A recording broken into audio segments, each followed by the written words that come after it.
My mum and dad both worked in the textile industry, which is very, I guess, very common to this area at the time, sort of 50s and 60s. And yeah, there was the sort of textiles. There was a huge textile mill at the end of the road, and that was my dad worked there, and my mum worked from home doing kind of a textile procedure called mendings, where she sort of corrected any faults or incorrect or things which were incorrect within a finished length of wool. So she used to do that in the back room. So there was always lots of kind of wool around or material, and yeah, so that's how we. How do you remember your childhood in Huddersfield? How was the area? It was very, I guess, looking back, it was very sort of basic. I guess really, it was a sort of a typical sort of working class upbringing, I guess, in the 50s and 60s. Not probably a huge amount of money around, and there was always kind of looking, everything seemed quite normal at the time, but I guess, as you look back as an adult, you kind of realise it probably wasn't that easy for my parents in terms of earning money, and not a great deal of money, but they worked, and it was looking back, it seemed very happy and very sort of balanced, and as a child you just accept what's going on anyway. You don't really question a great deal. I guess, as I said earlier on, it's just in retrospect you kind of look back and think about the things that were around and the things that we used to do, and we didn't have a car and all the things that people would take for granted now. And but yeah, it was very sort of nice, very easygoing and quite free sort of a childhood as I remember it. Yeah. Do you, from your father's background, the Ukrainian side of it, do you remember anything that might have influenced your family in a special way, just because your father was a refugee? Yeah, I think it was a huge thing actually. I was very aware very quickly that was, my dad, just the way my dad talked, even now his English is very. He can converse and talk, but his accent is incredibly strong. So. In relation to my friends' parents, obviously my mum was English, but my dad was obviously from another place, and I think that probably made a very strong impression, and something which I was very aware of for throughout my childhood, and also comments from friends as well who probably couldn't really quite understand him as well, and I also used to find that really odd where they'd say, "What was your dad saying?" and I kind of understood him perfectly, even though he wasn't speaking very fluently. Little things like that, you kind of it kind of sort of makes some kind of an impression or a mark, and then he would also tell things about what he would call home. So throughout growing up, and even now, he will refer to home as being where he grew up and where he was born. This, he will never talk of this consciously anyway as home. As subconsciously, it's always to do. It's another place. It's somewhere else. So again, that sense that he was from another place, and there was somewhere else that was really just. Relayed through bits of stories, not even particularly imagery. That's kind of, I guess over time it starts to kind of create some kind of, there's a kind of a back story to something else going on within our own kind of family life and growing up. And also there's a social club was established quite quickly in the Huddersfield area. My dad ended up coming to work in the textiles, but he was in several internment camps in the UK when he arrived in the kind of early 50s.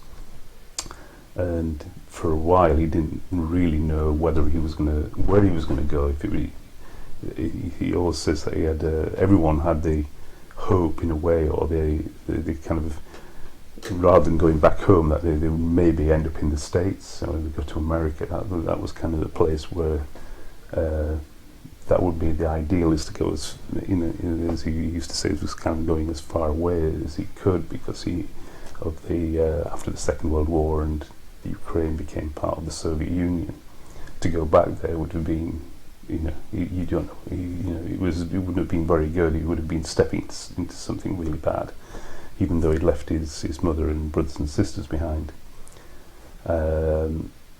So he was always talking, he thought he would be going somewhere else. He never, he was hoping he wasn't going to go back home. So I guess that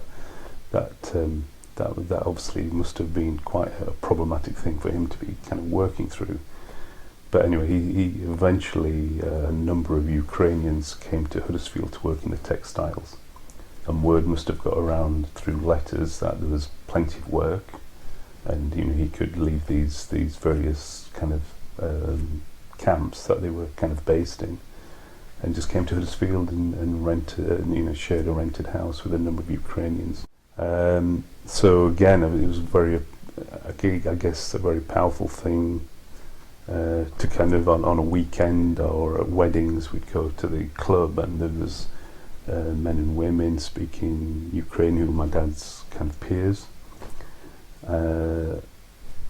So you're kind of within this environment of this kind of this group of people that he kind of belonged to, but yet was separate from our kind of day-to-day family life. But I through him being my dad, I was connected to. So that, in retrospect, again, I think you kind of, the things I've done and the things that I'm involved in as an artist and working on, they're kind of like the subconscious kind of building bricks from time to time of what I've done, and what I'd like to say through art. And it's not literal, I hope, but it kind of touches on things to do with separation, and to do with the other place, and the idea of a kind of a diaspora, or it can be more universal rather than it just being about me and my family kind of situation. Later on, I found I was dyslexic, so I left school quite early, and school was really not a very pleasurable thing for me. I kind of struggled academically in a very big way. I kind of was interested in lots of different things, and I felt as though I had lots of kind of interests, but on paper I was, I really did terrible at school. So I left school with no qualifications whatsoever.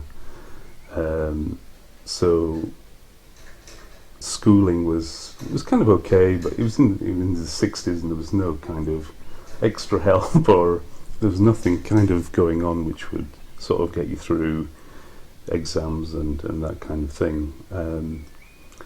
And just being at school in Huddersfield meant there's lots of different kind of different people. It was a time when there was a lot of different influences, and again, then for about 6 years I worked in a textile mill just as a labourer, right up to my sort of early 20s, and that was actually fine, and I met some really nice people and had a really nice time. But I knew this really wasn't kind of for me long term, and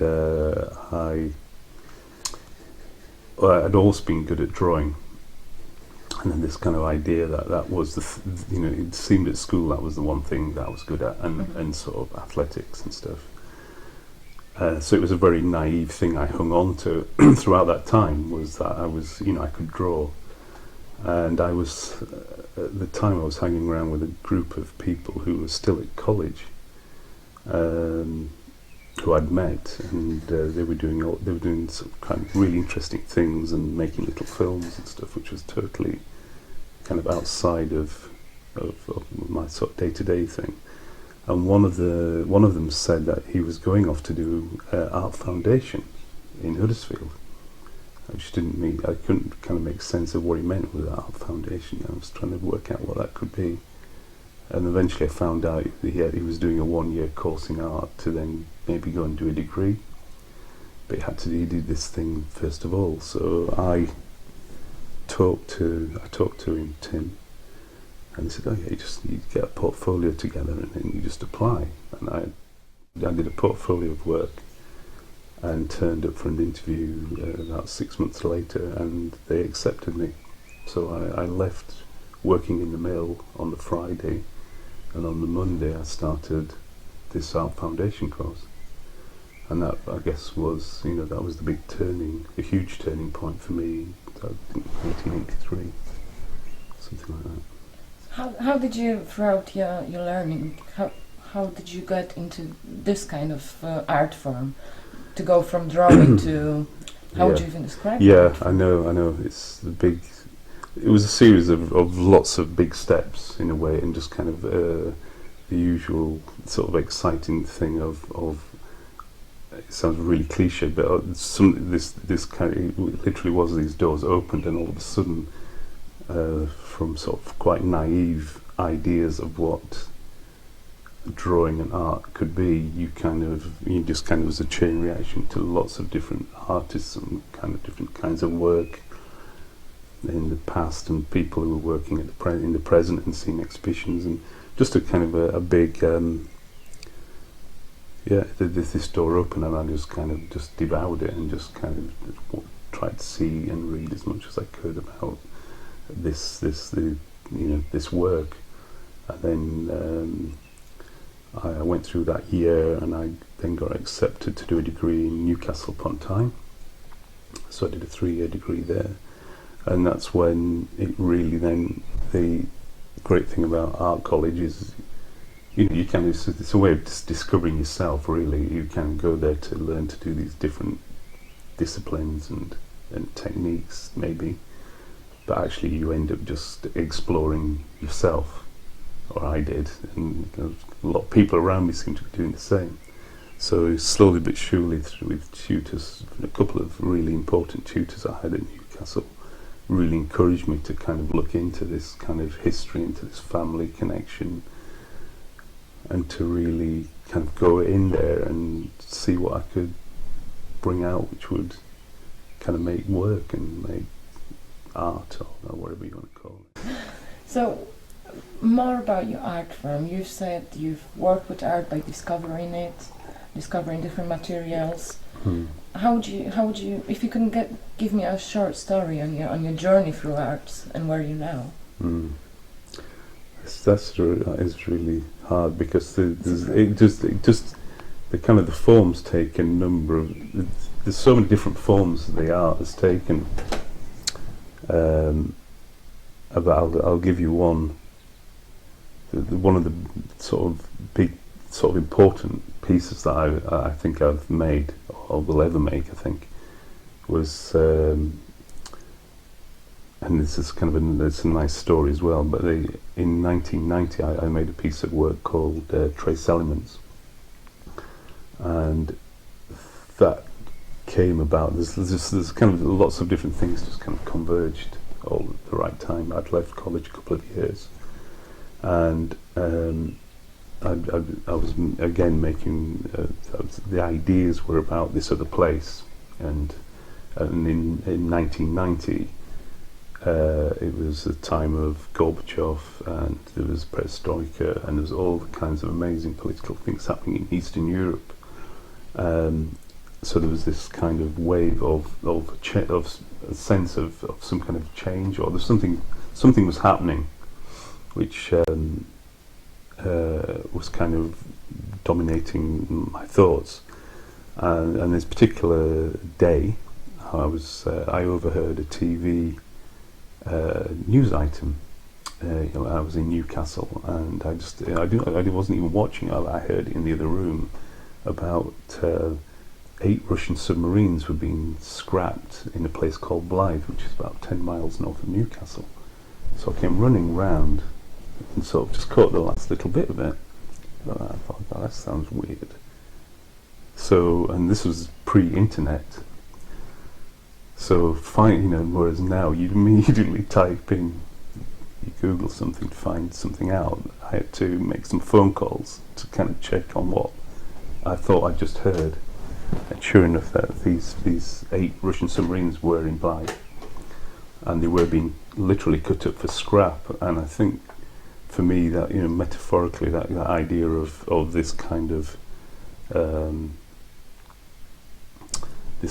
power, which was something to do connected with my dad's separation from his family 30, 40 years ago.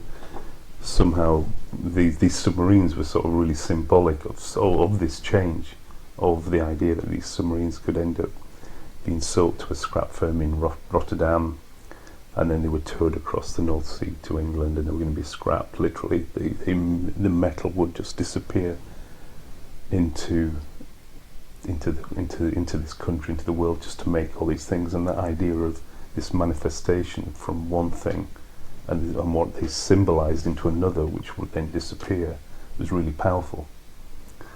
But I thought what I would do, rather than let it just disappear, I'd get some of this metal, I'd make something.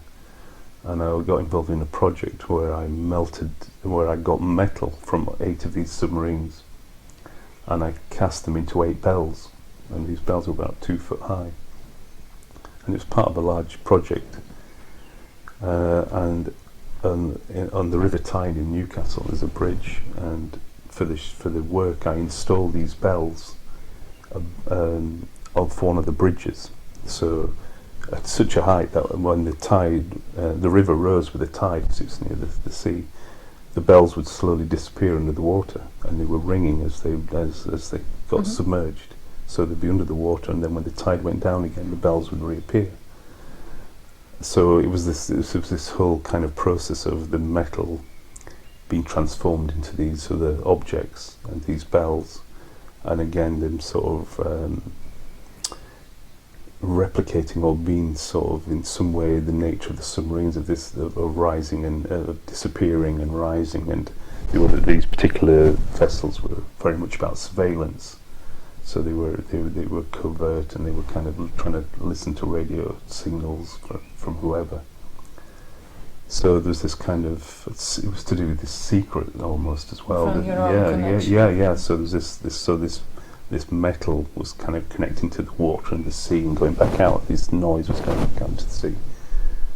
So it kind of, that in a way is in some ways about again, this is like a backstory to the work in a way. It kind of tied into that history and the metal, and as an artist reworking that metal into something else, and saying and being allowed to say something else about that history and that metal. And I think a lot of the work I do, and it's not as literal as that, but there's something about that and there's a pinch, or there's an element of that into most of the things that I then make now. And that's in the moment I'm making collages, just kind of works that to do, kind of cut out bits of paper, but they are about something to do with a project or a thing which is touching on another place, things that I collect and things that I find.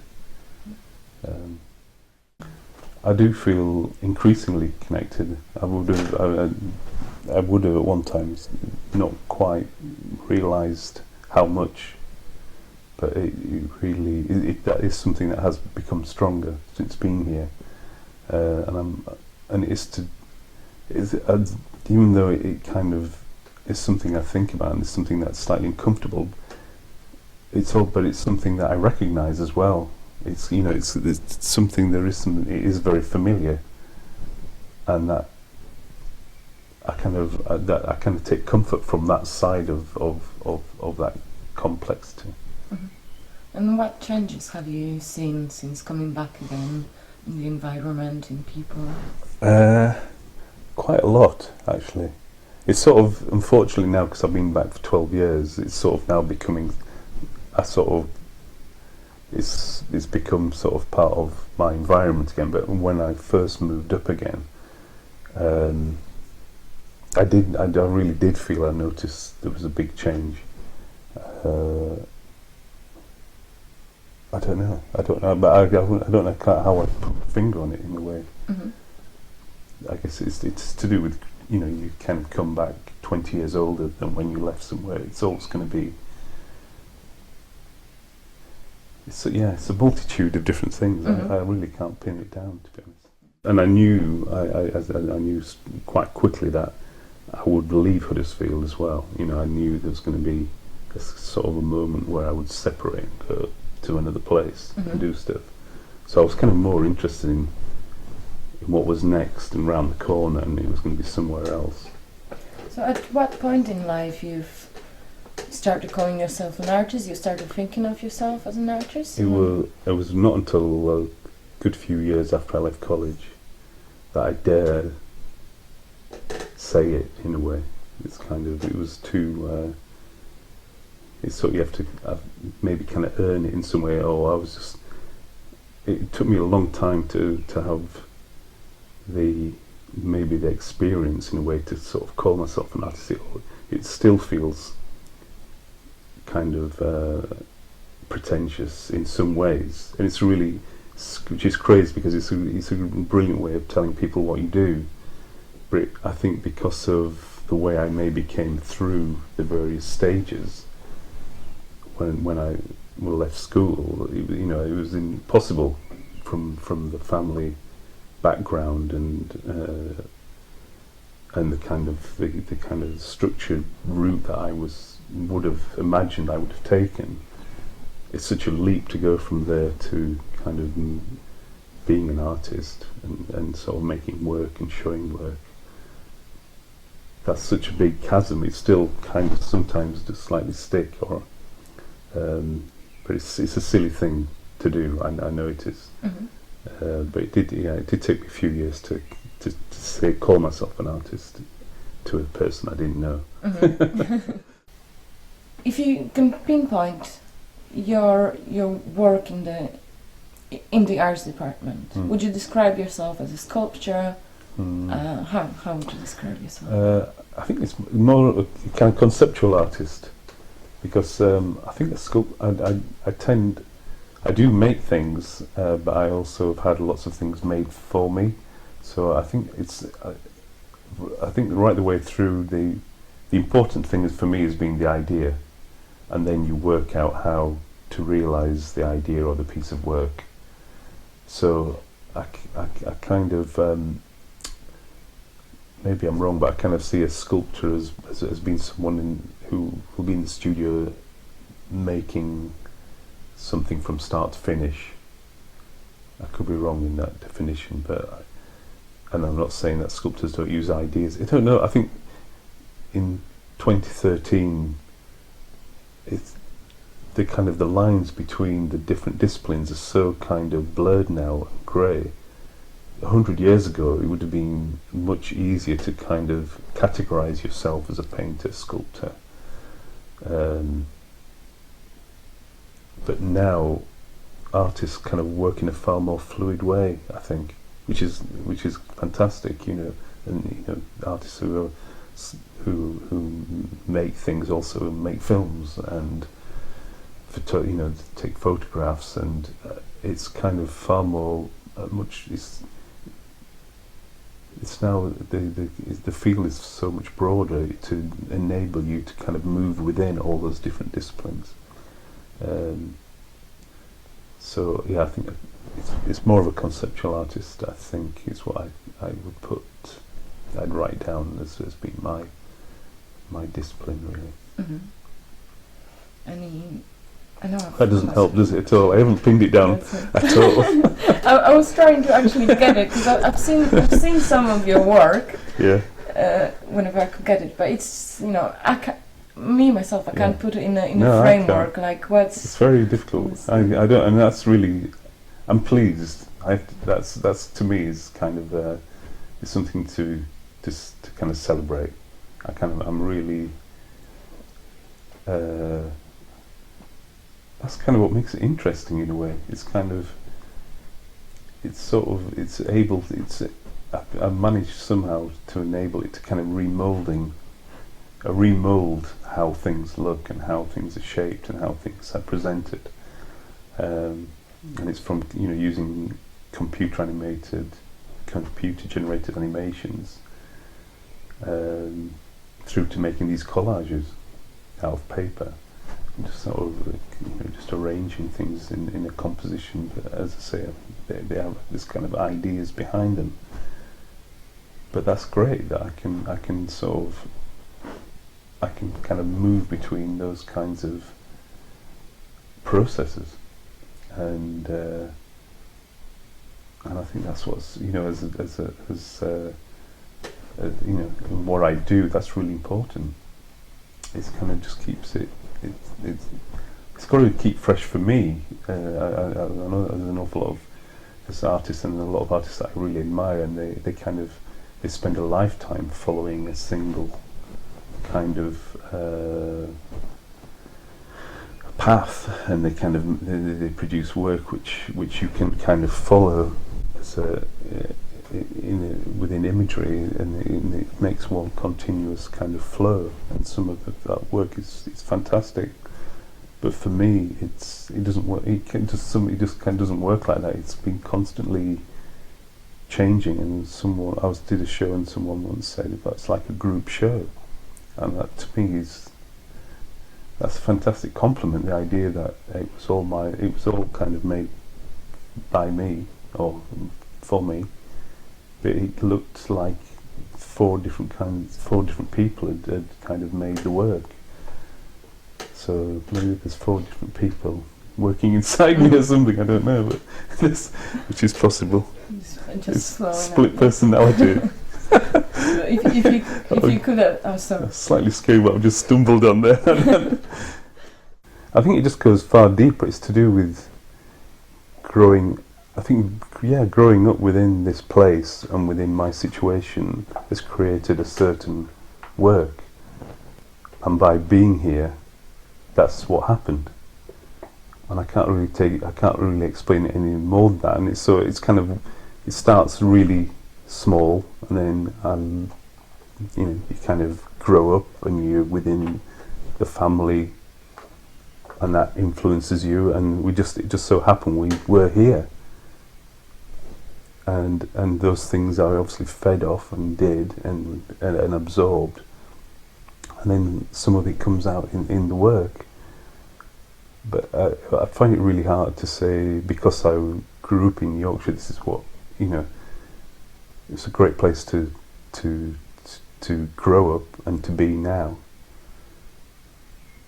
But there's just so many other things that I think we absorb and pick up on, that kind of go into the mix, that you can't really pin down to say, well, it was this, and this. It's kind of, maybe it's me, but I can't process that kind of information and say, oh yeah, that's the kind of thing that pulled me through and made me do the work I did. It's just walking through Huddersfield as a 14-year-old. Going and working in a mill, sort of having a dad whose English was not great. They all go into that kind of mix that then throws up stuff years later. It just happened to be where I did my growing up, and this is what's happened. When you walk into a space and you see a piece of work, you kind of bring your own. As ever, you're bringing yourself in, and you're kind of absorbing then another piece of work. So you're bringing yourself into that piece of work as well, and it'll spark off ideas or emotions in yourself. But I think if there's a little bit of information that lets you know where I'm coming from, those two things can sometimes just sort of come together, and then you kind of have to make of it what you can. Or it's you just hope people give you the time to. I just kind of hope people give give the work some time and to maybe just think about it and take something away which maybe they didn't have beforehand. I don't know. Historical legacy of your work, of the materials you Yeah. used. In a way, you're putting it to people's subconsciousness, and you used from the Eastern Europe, from your father's Eastern European experience. Yeah. You're using materials from that type of the Stalinism of, Yes. after Second World Sure. War. Yeah. Yeah. So, do you think that might have an influence of people awareness of the history? And I think not. It can never be 100%. I think a bit as an artist, it's from me. That's kind of, it sounds arrogant, but it's kind of that's kind of the core. That is the beginning. And some things, I mean, when I heard about those submarines and I saw them, it was like a shock, a physical shock. And it happens every now and again when I'm making work. It's like the first time I met my partner, I just kind of like had a shock. It was like bang. And there's a number of works where it's like a physical emotion, you know, it's like this, it's like I said earlier on, things coming together at one time, and things just kind of clash, and that was the kind of explosion. So I had all this kind of stuff that had been going back in my mind from my dad talking about the Russians going into space. I mean, remember that, and my dad being really furious because it was the Soviet Union. These are the people that, you know, the fact that his country had been invaded by the Germans and the damage they did and took him away. There was the Soviet Union that took the real blame for destroying what he saw as being where he was from and his identity and his family's identity and his country's identity. You know, that's what I was saying earlier on. It's kind of you're kind of made by the stuff that you kind of, if you want to absorb, which I obviously must have wanted to do. You know, I was taking all that on board in a very quiet way. So when you kind of see this thing, and there's this, you know, 8 Soviet submarines all on the side in the mud. I mean, they were literally, the tide had gone out, and they were laid side on side. And they'd been out there for 40 years or whatever, and they were essentially, you know, 1930s technology. And you thought, and this was the stuff. This was the material of all that kind of history. This was to do with, you know, the East and West, the kind of, and it's even now, you know, in 2013, you know, in the 80s, you know, the idea of the Cold War. It was very real, you know, growing up and amongst myself and my friends, the idea of, you know, of a nuclear, it was on the, you know, for a few years, there was kind of a real possibility that some you know, it's kind of strange, and it's interesting with the North Korean stuff that's going on right now. There's this, you know, it's these things can happen by accident, you know. This seems to be the main kind of weight of the argument on the news is. And what I've read is, you know, it's not that they think, you know, there's going to be a gratuitous kind of act of war. It's more if something goes wrong, and there's a chain of events, and then someone fires a missile. And it's, you know, and I think, you know, in the 80s there was a sense that, crikey, you know, that it could actually happen. Mm-hmm. And I think, you know, and I made that work in 1990, so it's still. Even, you know, in college in Newcastle, you know, it sort of was quite real somehow. And in the 70s, you know, it was. So again, it's a part. You know, you kind of take this kind of image of, or this kind of imprint of what's going on around you in the world. So I guess if my mother and father both being, say, English, all that would have had a different maybe feel to it, but somehow having someone within the family with such a kind of a close contact with over there, so even though it wasn't kind of shouting and yelling